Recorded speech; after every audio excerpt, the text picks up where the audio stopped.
नमस्कार दोस्तों, मैं अशोक सर आपका अपने YouTube चैनल एसएससी फुल प्रयास पर स्वागत करता हूं। फ्रेंड्स, आज की क्लास में मैं 10th क्लास के रसायन शास्त्र का पहला चैप्टर रासायनिक अभिक्रिया एवं समीकरण शुरू कर रहा हूं। तो फ्रेंड्स, यदि आपने चैनल को अभी तक सब्सक्राइब नहीं किया है तो सब्सक्राइब कर घंटी के आइकन को दबा लें ताकि आगे आने वाले सभी वीडियो का नोटिफिकेशन आपको मिल सके। तो चलते हैं फ्रेंड्स क्लास पर।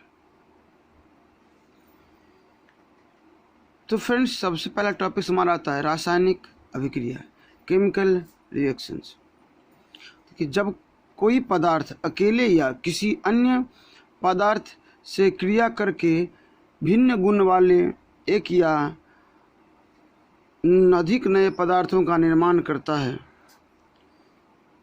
जब कोई पदार्थ अकेले ही या किसी अन्य पदार्थ से क्रिया करके भिन्न गुण वाले एक या अधिक नए पदार्थों का निर्माण करता है तो उस प्रक्रिया को रासायनिक अभिक्रिया कहते हैं।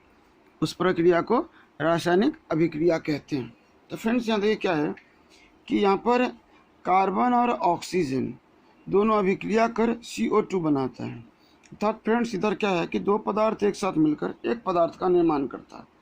यहाँ है कि CaCO3, यहाँ पर ये क्या है कि एक अकेला पदार्थ है जो ऊष्मा ऊर्जा की उपस्थिति में CaO प्लस CO2 प्रदान करता है। अर्थात फ्रेंड्स, यहाँ पर एक पदार्थ टूटकर यहाँ दो पदार्थों का निर्माण करता है।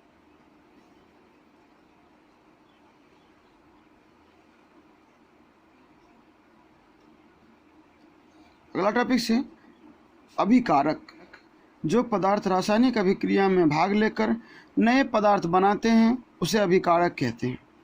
जो पदार्थ रासायनिक अभिक्रिया में भाग लेकर नए पदार्थ बनाते हैं उन्हें अभिकारक कहते हैं। अगला हमारे है प्रतिफल, प्रोडक्ट्स। रासायनिक अभिक्रिया के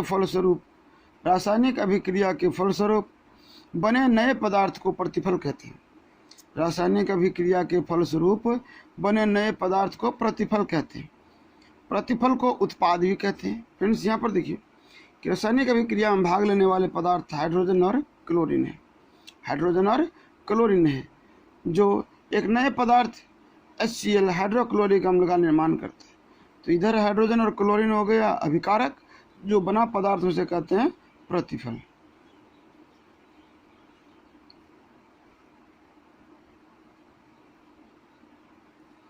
अगला फ्रेंड्स, रासायनिक अभिक्रियाओं की विशेषताएं।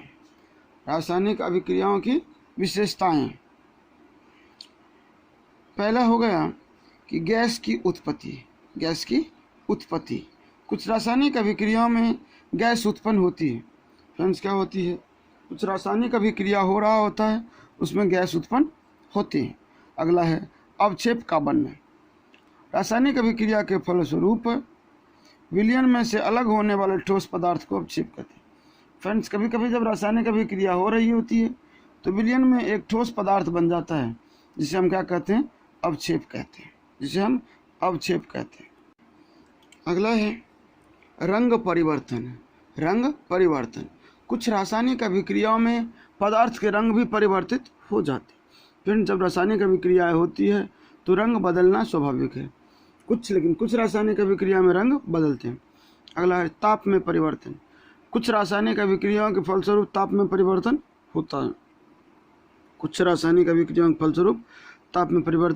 होता है।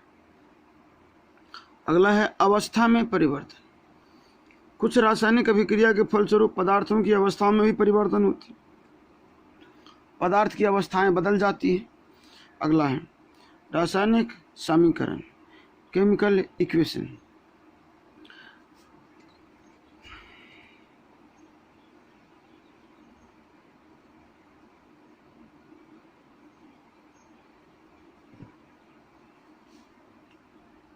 रासायनिक समीकरण, केमिकल इक्वेशन। किसी वास्तविक रासायनिक अभिक्रिया का संक्षिप्त निरूपण रासायनिक समीकरण कहलाता है। किसी वास्तविक रासायनिक अभिक्रिया का संक्षिप्त निरूपण रासायनिक समीकरण कहलाता है।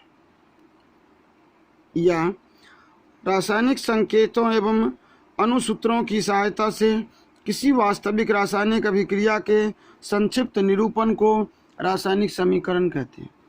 क्या होता फ्रेंड्स, जब किसी भी रासायनिक संकेत या फिर अणुसूत्र की सहायता से जब एक वास्तविक रासायनिक अभिक्रिया का संक्षिप्त रूप हम दर्शाते हैं, तो उसे क्या कहते हैं? रासायनिक समीकरण। अगला होगा फ्रेंड्स रासायनिक समीकरण लिखने के नियम। रासायनिक समीकरण लिखने के नियम। रासायनिक अभिक्रिया को रासायनिक समीकरण में लिखने के निम्नलिखित नियम अपनाए गए हैं। पहला है, जो पदार्थ रासायनिक अभिक्रिया में भाग लेते हैं अर्थात अभिकारक होते हैं उसे तीर चिन्ह के बाईं ओर लिखते हैं।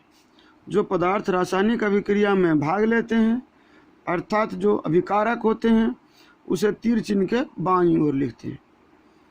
आगे आ गई दूसरा पॉइंट, रासायनिक अभिक्रिया के फलस्वरूप बने पदार्थ, रासायनिक अभिक्रिया के फलस्वरूप बने पदार्थ को उत्पाद कहते हैं, जिन्हें तीर चिन्ह के दाईं ओर लिखा जाता है, जिन्हें तीर चिन्ह के दाईं ओर लिखा जाता है।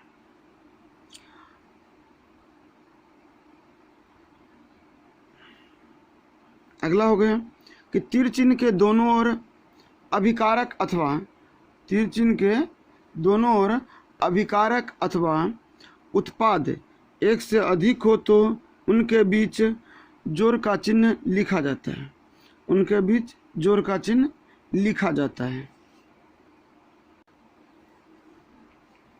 अगला है, तीर चिन्ह का सीधा अर्थ होता है कि अभिकारक रासायनिक अभिक्रिया के फलस्वरूप उत्पाद का निर्माण करते हैं।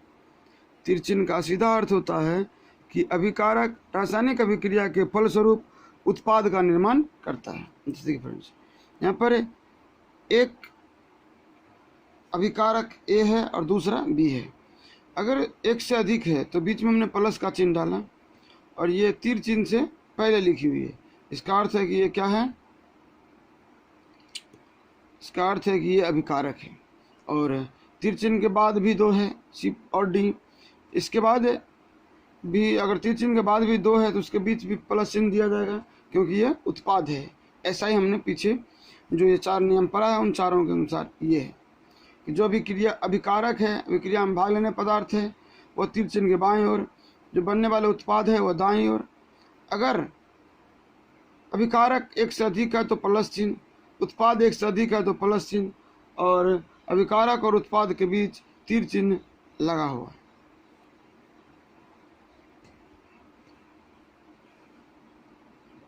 अगला है कि रासायनिक समीकरण के प्रकार है। रासायनिक समीकरण के प्रकार। तो फ्रेंड्स रासायनिक समीकरण मुख्यतः 2 प्रकार के होते हैं। ये संतुलित रासायनिक समीकरण और दूसरा होती है असंतुलित रासायनिक समीकरण। तो फ्रेंड्स पहले हम संतुलित रासायनिक समीकरण के बारे में चर्चा करते हैं। वैसे रासायनिक समीकरण जिसमें अभिकारकों और उत्पादों में विभिन्न तत्वों के परमाणुओं की संख्या बराबर होती है। वैसे रासायनिक समीकरण जिसमें अभिकारकों और उत्पादों में विभिन्न तत्वों के परमाणुओं की संख्या बराबर होती है उसे संतुलित रासायनिक समीकरण कहते हैं। फ्रेंड्स यहाँ पर देखिए कि एक रासायनिक समीकरण हमने यहाँ पर लिख रखा है जिसमें क्या है कि H2 + Cl2 दिया हुआ है, हाइड्रोजन 2 और ऑक्सीजन इधर क्लोरीन भी 2 है। जब यह अभिक्रिया हुई तो बन गया हमारे पास HCl अर्थात 2HCl। देखिए यहाँ पर क्या हाइड्रोजन 2 था, इधर भी हाइड्रोजन 2 है, क्लोरीन 2 था, इधर भी क्लोरीन 2 है। तो फ्रेंड्स इसे हम क्या कहते हैं? संतुलित रासायनिक समीकरण कहते हैं। आगे एग्जाम्पल में और लिख सकते हैं C + O2 CO2। मतलब क्या? इधर कार्बन 1 ऑक्सीजन 2, यहाँ भी कार्बन 1 और ऑक्सीजन 2 है। तो ये भी संतुलित रासायनिक समीकरण है। तो इस प्रकार हम संतुलित रासायनिक समीकरण को दर्शाते हैं और इसे हम संतुलित रासायनिक समीकरण कहते हैं कि जब तीर चिन्ह के बाईं ओर के परमाणुओं की संख्या और तीर चिन्ह के दाईं ओर के परमाणुओं की संख्या बराबर हो जाए तो उसे हम कहते हैं संतुलित रासायनिक समीकरण। अगला था फ्रेंड्स असंतुलित रासायनिक समीकरण। वैसे रासायनिक समीकरण जिसमें अभिकारकों और उत्पादों में विभिन्न तत्वों के परमाणुओं की संख्या बराबर नहीं हो उसे असंतुलित रासायनिक समीकरण कहते हैं। इसे कंकाली समीकरण भी कहते हैं, इसे कंकाली समीकरण भी कहते हैं। तो क्या होती फ्रेंड्स कि कंकाली समीकरण हम उसे कहते हैं जो संतुलित ना हो, अर्थात असंतुलित समीकरण को हम कंकालिक समीकरण भी कहते हैं। तो क्या होती है कि यहाँ देखिए फ्रेंड्स, एग्जाम्पल हमने एक लिख रखा है कि हाइड्रोजन प्लस ऑक्सीजन मिलकर जल का निर्माण करते जो है H2O। देखिए फ्रेंड्स, हाइड्रोजन के 2 परमाणु हैं और ऑक्सीजन के 2 परमाणु हैं, परंतु जो हमें पदार्थ मिला है, जो उत्पाद हमारे पास बना है, उसमें हाइड्रोजन तो 2 है परंतु ऑक्सीजन 1 है।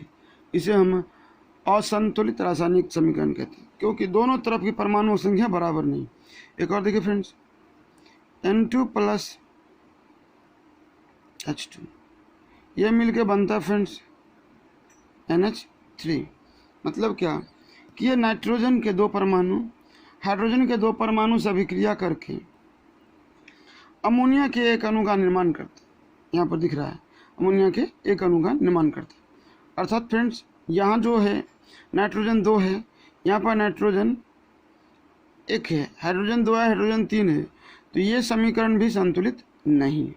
तो फ्रेंड्स, उम्मीद करते हैं कि आपको ये वीडियो अच्छा लगा होगा।